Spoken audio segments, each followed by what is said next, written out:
Morning, everyone. Thank you for being here on Media Day. This is a perfect way to have Media Day. I'd like to do it this way every year. Just some thoughts since our victory on Tuesday. Some of the things that I said in individual interviews that night, just the appreciation for the people in the organization that do such a great job. We were able to have our pro scouting staff in, our amateur scouting staff in, our development people in with their wives to be able to enjoy the game. Our hockey operations people, our business side, the work that they do. Obviously, Bill and Carol Foley and the support and resources they've given us to build a team. My relationship with George and my happiness for him, and it's been amazing. I have said to different people as you respond to messages, you think you have an idea what it might feel like when it happens, and you find out you had no idea what it's going to feel like. It's just overwhelming. It's surreal, and it's really gratifying when it comes together like it did. Tremendously proud of the players. How well they played, the job that Bruce and his staff did as coaches this year. I thought our team could play any way you wanted to play. I really felt that it was very well constructed. I thought Bruce had our team play to an identity that we envisioned it could and would. And I said again the other night doing interviews, you have to have some things go your way. We had good health in the playoffs, and ironic in a sense because we've had poor health all through the regular season. The year previous was a real challenge to keep our team healthy, and when it mattered the most at playoff time, we were healthy throughout. I believe Braden McNabb, Shea Theodore each missed the elimination game against Winnipeg.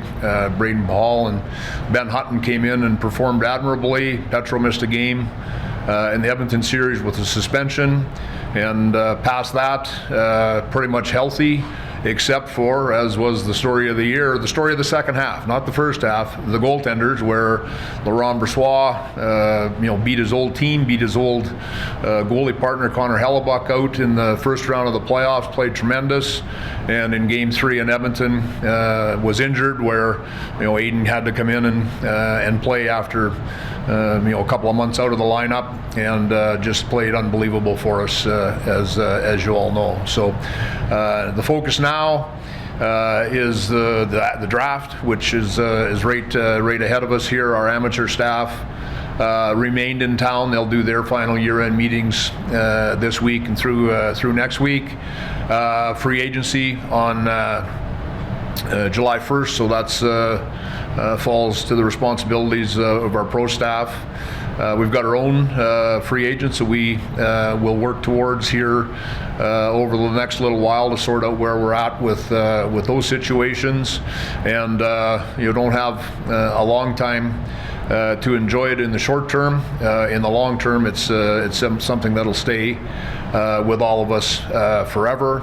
And then just my final thoughts is what it looked like with fan support that we had inside and outside the building. It when you stood on the ice, it's interesting when you stand on the ice, the things you notice. The thing for me that just kept resonating was the pure joy that you saw in people's faces.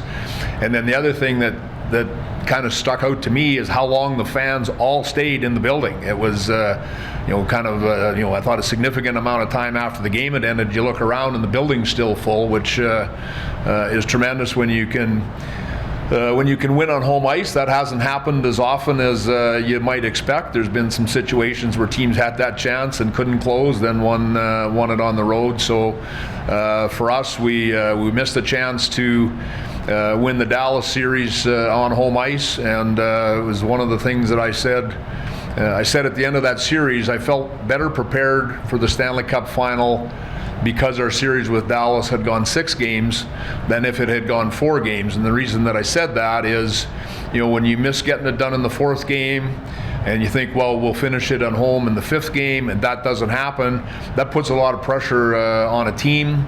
And that's where we came up with, probably for me, our best game of the playoffs, to eliminate Dallas in Game 6.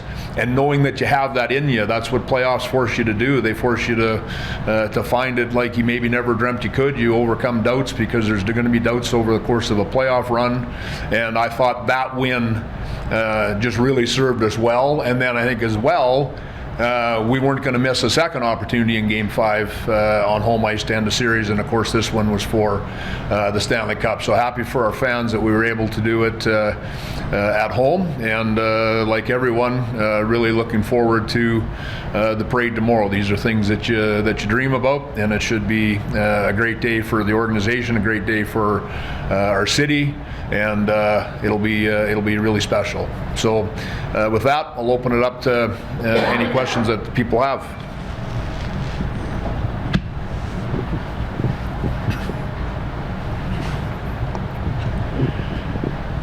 Alan Snow with LVSportsBiz.com. Kelly, can you go and elaborate on the whole theme of having a very balanced lineup and also playing any kind of style to win, and the way you built the roster to support those themes? Yeah, I think the strength of our team, we've talked about the construction of a team many times, and our vision as to how it needs to look, the key people you have to have in the key positions, and we had those. I think past that, our depth was tremendous. And you look at the ice time through 4 lines, you look at the ice time through a group of 6 defensemen, you can see the importance that every player had. And the thing that's interesting is, a lot of times when that team wins the Stanley Cup and they cross the finish line, they pretty much collapse. And our guys were, saying in jest, like, let's go again. Who's coming next? Like, it was really a team effort. I talked about the identity. Our team was big. It was strong. It certainly could play the hockey that you need to play at this time of year, but I think as well, great speed. When you look at our centers, we could really push people back. Real good performances from complementary players. When you look at the Amadios, the Howdens, some of those guys, the identity that Nick Waugh line had. The development and emergence of Nick Hague and Zach Whitecloud, how important they were as playoffs went on. And one of the things that, in my experience, I've always really valued playoffs for is they make your players better. And some of these guys I'm mentioning, when we come back in the fall, they're better players. Jack Eichel is a better player on September 1st than he was on April 1st, and that's what I think helps teams continue to win, or maybe have that ability to rise to the occasion in key situations. Hey, Kelly. Derek Van Diest, NHL.com. Sorry I didn't get a chance to congratulate you on the win the other night. Thanks, Derek. Congratulations. Thank you. I just want to ask you, you look at this team, and when you started with a blank page. And then I guess I want to ask you about the vision of getting from there to here, and I guess just the journey along the way. And you get a chance to reflect back and say, well, a lot of things we did obviously worked out. I haven't done that as much as I will probably, Derek, but I would say this to you, and a lot of these things for the people that are here all the time, they've heard me say before. This is our 6th year. Organizationally, it's our 7th year. And that first year, what I call, I define it, that was the expansion year. Our first season was the inaugural season. That's sort of how I delineate the two experiences. And the expansion process, and it's interesting. We had 11 months. The team was awarded before the NHL draft in 2016. I believe George McPhee was hired, mid-July. I came on board August 1st. We did the expansion the following June. So in that period of time, we hired, close to 50 people in scouting, hockey operations. Part of the reward for George, for myself, for so many of the day one people, is we had the ability to have our hands on every single thing we've done. And the one thing that we were always really proud of and remain proud of is we put together a tremendous staff. We didn't inherit anybody. We didn't have another manager's people or another regime. We were trying to integrate with some people we brought in. Everyone we brought in, we tried to find the best human talent that we could. We wanted low ego, hard working, and that's exactly what we got. So they laid the groundwork for the expansion itself, for what came in year one, and then every year since. So that's that's kind of one of the things that I think about, and it's the quality of that staff for me that carries a lot of the decisions that we make, and you make. There's a lot of decisions that you make as a manager, and for me, it's never about one tremendous decision. It's about a series of good decisions. To me, that's leadership. And if you're running a hockey team or you're running a business, you need to make a series of good decisions. You need to marshal your resources to use the people around you to arrive at those decisions, and then you need the conviction to believe in them. And I think that we've done that really consistently throughout, and that's I think a large part of the reason why we sit here today. Hi, Kelly. Dan Kingerski, Vegas Hockey Now. I think you touched on it a little bit. Maybe you had lightning in a bottle in the very inaugural season. Do you think this team is more sustainable and built to last? Yeah, that's our goal, Dan, is to build a team that can be a contending team on a sustainable basis, on a continual basis. And again, I always qualify it by saying I'm not trying to diminish anything that happened in year one. It'll be unparalleled, unmatched, and as special a season as an organization could ever have. But objectively, when you take a step back and you look at where you want to try to go, winning was a real priority for us after we had that year one success. If we wanted to be a contending team on a consistent basis, we needed to improve the personnel. We've done that every year. I think that each of the years that we went to the conference finals against Dallas, against Montreal, I think that those were teams that that could have advanced. We didn't, but I think that those were good teams. Interestingly, I say last year was probably the best team we had, and we didn't make the playoffs. So that can happen. One of the things I feel about this team, we're going to be able to keep the core of our Stanley Cup championship team together better than a lot of the previous winners. We're pretty good in terms of players locked up for next season. I think we'll have work to do. We'll have some things that we need to manage, but I think that we're going to have a real significant core of this team return. And as I mentioned earlier, you hope that this experience makes you a better team. We've got a dressing room full of Stanley Cup champions now, so you hope that assists you as you move ahead. But that's clearly what we're trying to do. I think that there's this notion from some people that we were all in, that it's if we didn't win it this year, it was this year or bust. And I think that couldn't be further from the truth. We go to the NHL draft as the Stanley Cup champion with the first round pick. So you go backwards and look at how many times that's happened. It doesn't happen very often. We've got 5 picks in this draft. We've never had less than 6 picks in a draft. So there's no question that we want to win. We're trying to win. I made the comment as well the other night, this isn't Bill coming down on us and say we better get going here or else. This is George McPhee and Kelly McCrimmon that want to win. This is our players really appreciating that we're trying to win. We're not rebuilding, we're not retooling, we're not trying to catch the final playoff spot and maybe win a round. We're trying to win. We're trying to win, and I think that there's a big distinction there, and that's what our objective is. But it's not oblivious to prospects in our system. Our amateur staff have drafted really well. Some of those players have helped us acquire other players.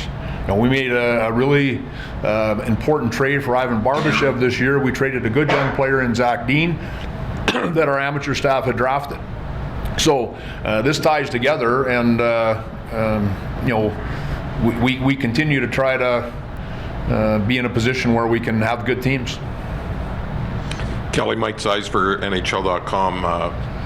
Just wondering, to your point, how do you view the free agents that you do have to deal with, and in particular Adin Hill, because you do, he contributed so much, but you do have a cachet of goalies. And just as an aside and a more sobering thought, I know how much a proud Prairian you are, and your roots in Manitoba.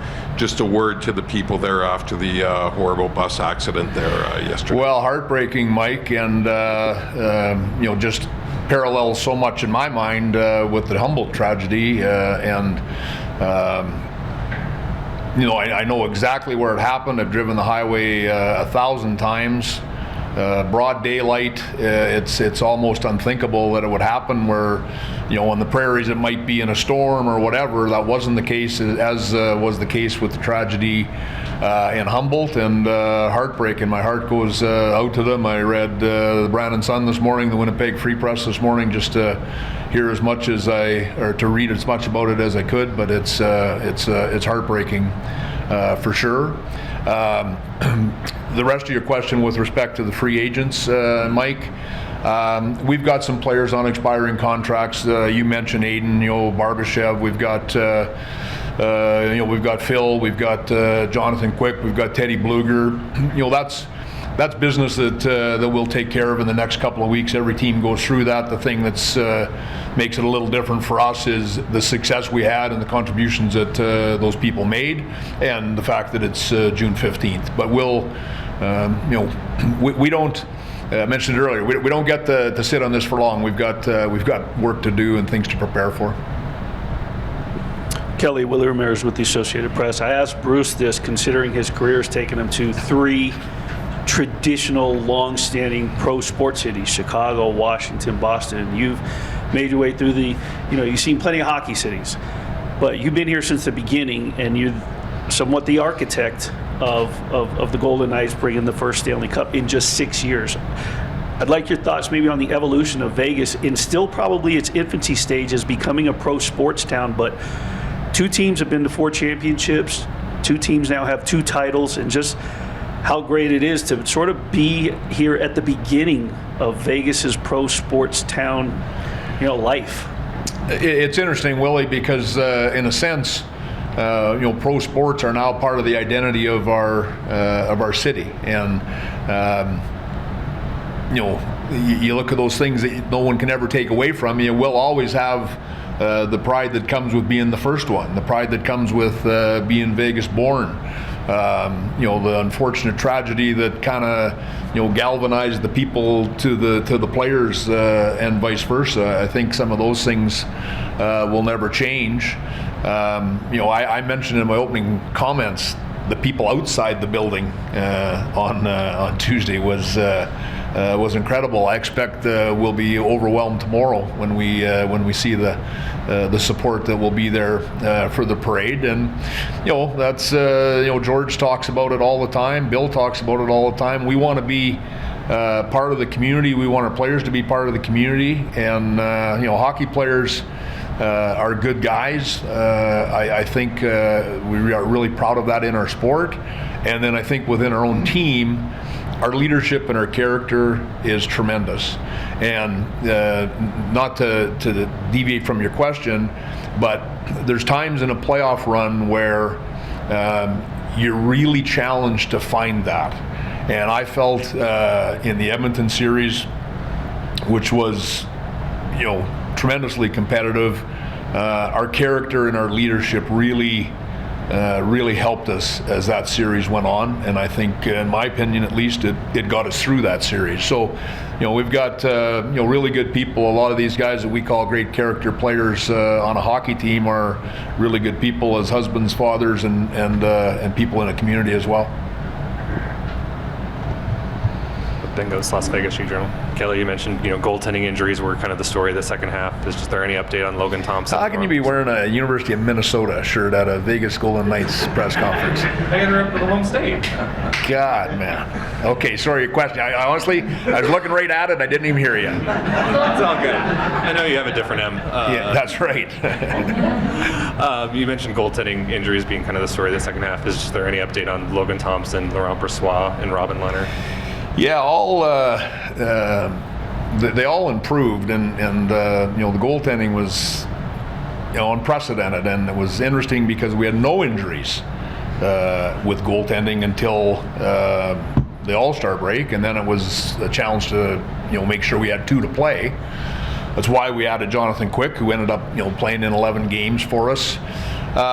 Logan and LB, Laurent, I think have rehabbed real well. I think they were at a point where they would have been options. Would have been cutting it pretty fine, but they were certainly trending. Lenny, who I texted back and forth with after the game the other night, he's had major surgeries. He's had 3 of them. Those will be conversations that our medical team has with Robin as we move forward and assess kind of where he's at. We'll know more about that here with the benefit of a little bit of time.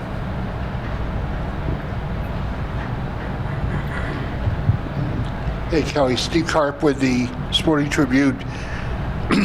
2 things. One, I want to ask you a follow-up on Leonard, but first, you were talking about staff that have been with you since the beginning, and as you enter free agency, I'm thinking about Andrew Lugner and Tom Paraska, 2 of your guys who manage your cap for you. How important is their role in this process in the next few weeks as you try to deal with 14 UFAs and RFAs in the organization? And 2, have you had a conversation with Robin about his status for next year? Is it possible he retires from hockey because of these injuries if he's not able to go? And if so, how would that impact your looking at re-signing a guy like Aiden Hill? Lot to unpack there. Yeah, I think with respect to Lenny, our conversation was about the accomplishment the other night. I sure think it's premature to suggest what you're saying there, Steve. And again, to say much more on that, I don't have that information for you. You say 14 RFAs. I'm assuming you're including Henderson in that equation.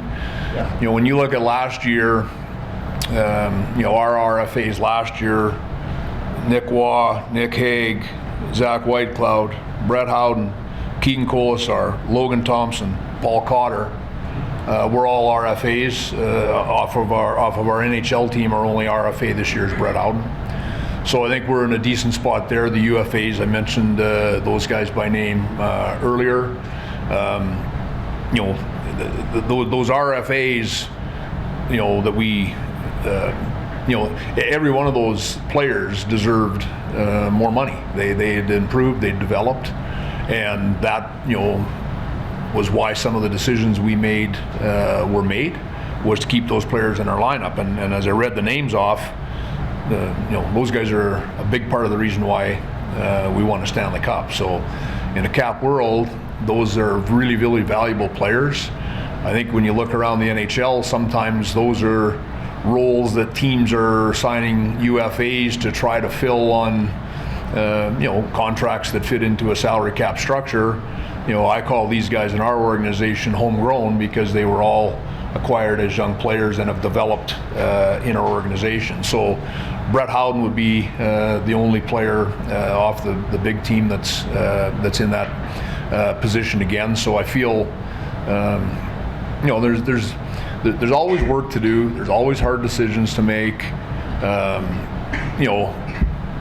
Players need to be recognized and rewarded when their careers continue to progress, right? And that's true across the National Hockey League, and we'll work our way through that. I feel we're in a decent spot, Steve. So how about Tom and sorry. about their role in all of this? Yeah. I would say it to you a different way. We don't make a decision in hockey operations without their input, ever. So that speaks to, I guess, the regard we have for their work and the importance of that position in an NHL organization. And I've sat here before where there was criticism or questions of me about our salary cap management. And I think our guys do an absolute fantastic job of managing the salary cap. It's part of why we're sitting here today. We don't have any dead money on our books. We don't buy anybody out. We don't attach assets to make trades. We don't have, I think even a publication as prolific as The Athletic said that we don't have a bad contract on our team. So that's a credit to those people. That's their input, and yeah, they're extremely important. Yeah, because they kind of, they fly under the radar. You and George are always, getting the bulk of the exposure. But, these guys, since before year one, were involved. Well, they've both been since year one. They're among that early group of people that we've hired, yeah.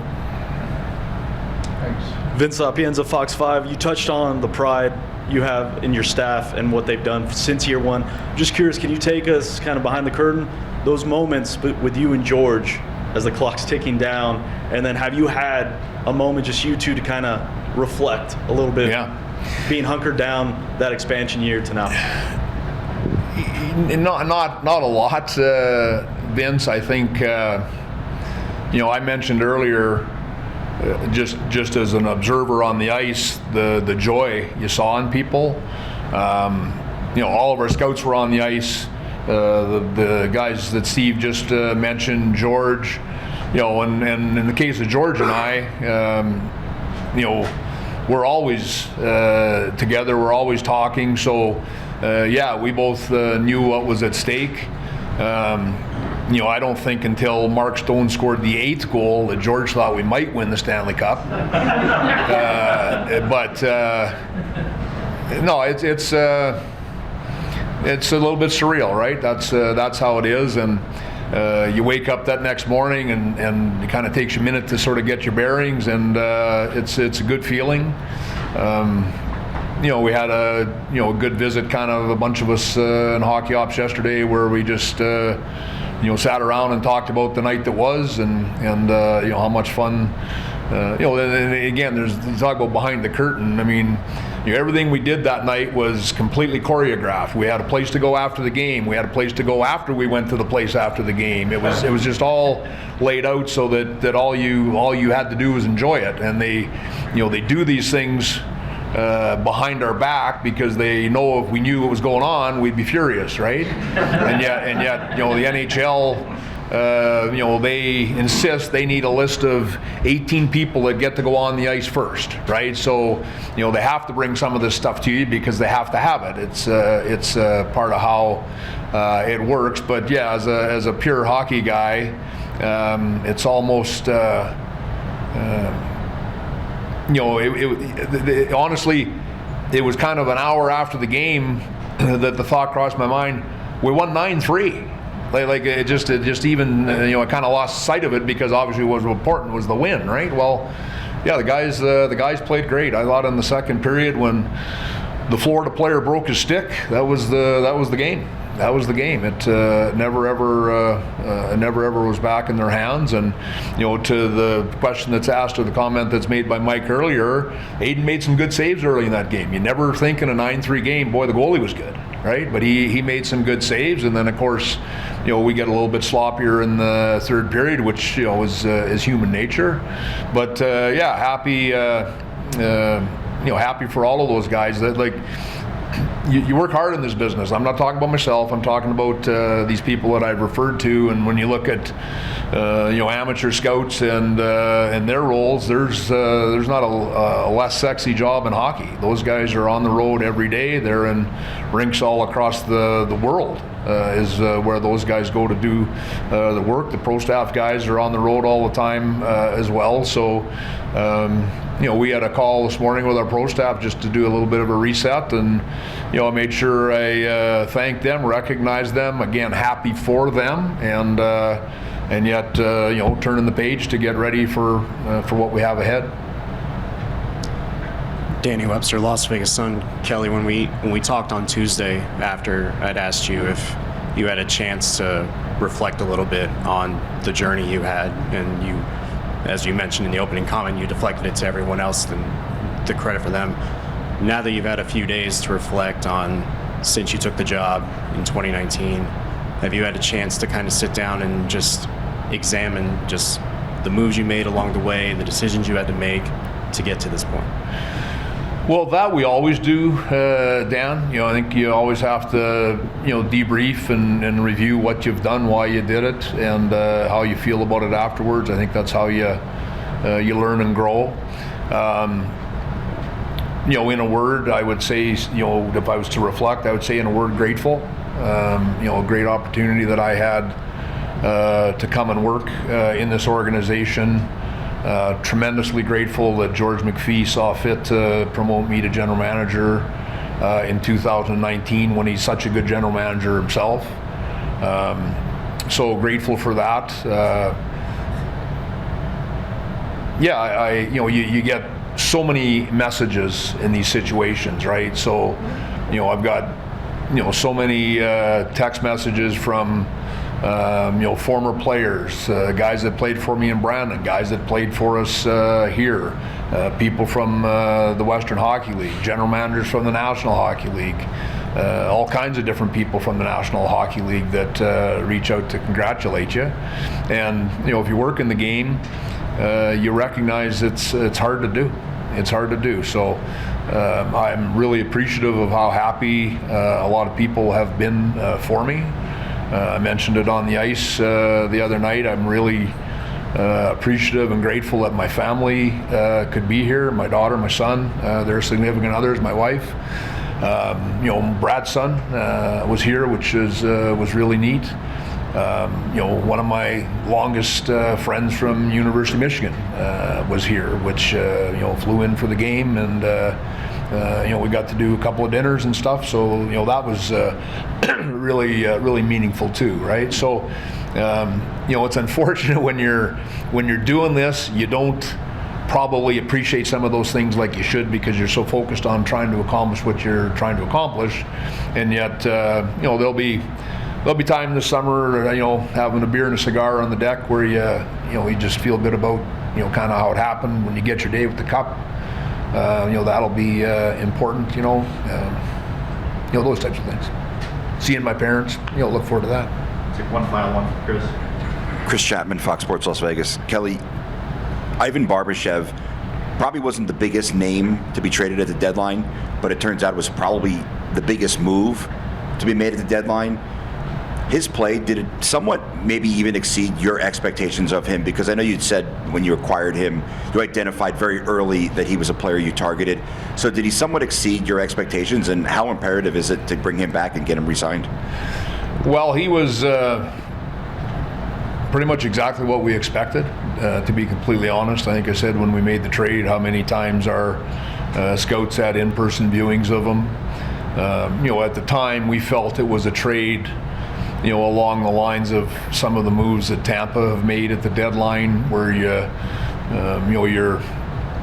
core is in place, your key positions are filled. You identify a weakness, you identify a guy that could help that. Where he was going to fit, that he would play with Jack Eichel and they'd develop such chemistry. You can't predict all of that. And yet one of the things that was an asset for Ivan in terms of our interest in him was his versatility. We felt that he would fit somewhere. We were so comfortable he could, it might have been, right wing with William Karlsson. It might have been left wing with Chandler Stevens. We didn't know for sure, but we felt that he was going to fill a real key role for us, and he did. He did. He was on the interior of the ice. One of the things that was different this year, every playoff we've been in, there's a point where we weren't scoring enough, and we that was never talked about this playoff because we were able to continue to generate offense.